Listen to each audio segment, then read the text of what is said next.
My name is Ilya Leach and I work as a senior research leader at Kew, particularly focusing my research on aiming to understand the causes and consequences of the huge genomic diversity we encounter in plants.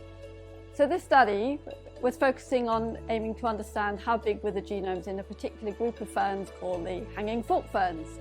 And we undertook the study because we had suspected that they might have enormous amounts of DNA in their cell, what we call genome size. Our study was able to show by collecting plants from New Caledonia, where these plants grow, we uncovered a species which has an even bigger genome than the current record holder. Its genome size is estimated to be over 50 times the size of a human genome, so that's the amount of DNA in each of our cells, and it breaks all previous records. So it's a really exciting study for understanding really biology at its limits. Well, our most recent research is actually showing that, perhaps not surprisingly, species with bigger genomes are at greater risk of extinction.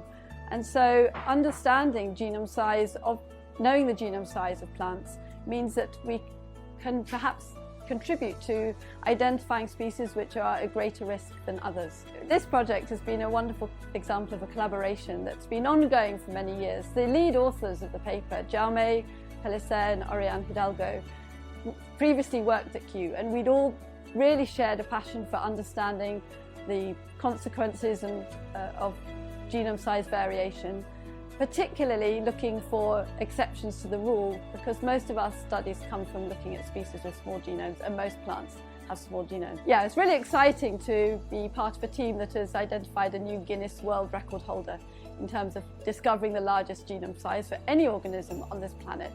And particularly it's exciting because it's a plant. Many people may be considered plant blind. They much more focus on animals which look cuddly and sweet and have lots of headlines. But this is a plant. It just perhaps highlights the fact that plants are really important to all of us because they provide us with food and the oxygen that we breathe and the clothes that we wear. And so raising the profile of plants, just perhaps in this small way, is just contributing to helping people really appreciate the importance and value of plants and why we need to conserve them.